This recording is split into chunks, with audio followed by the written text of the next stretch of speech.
కర్నూలు జిల్లా ప్రభుత్వ మెడికల్ కళాశాల 3 సంవత్సరాలు పూర్తి చేసుకున్న సందర్భంగా రాష్ట్ర ఆరోగ్యశ్రీ సిఇఓ ఉదయ్ కుమార్ ఆధ్వర్యంలో జిల్లా కలెక్టర్ నాగర్ కర్నూలు జిల్లా ప్రభుత్వ వైద్య కళాశాలను సందర్శించి అన్ని విభాగాలను క్షుణ్ణంగా పరిశీలించారు. జిల్లా కేంద్రంలోని ప్రభుత్వ జనరల్ ఆసుపత్రి వైద్య కళాశాలలను రాష్ట్ర ఆరోగ్యశ్రీ సిఇఓ ఉదయ్ కుమార్, కలెక్టర్ బదావత్ సంతోష్ సందర్శించారు. వివిధ విభాగాలను సందర్శించి అందుబాటులో ఉన్న సదుపాయాలను పరిశీలించారు.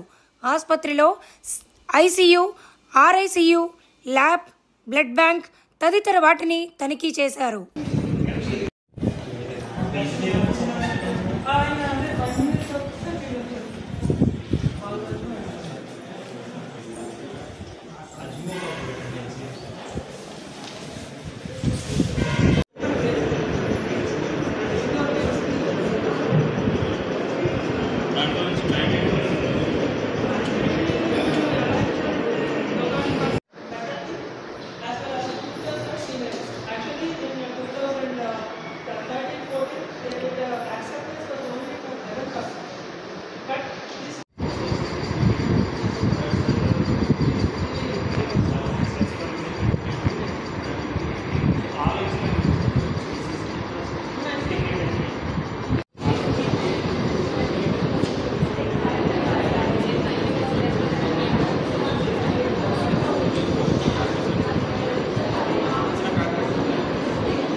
फोटो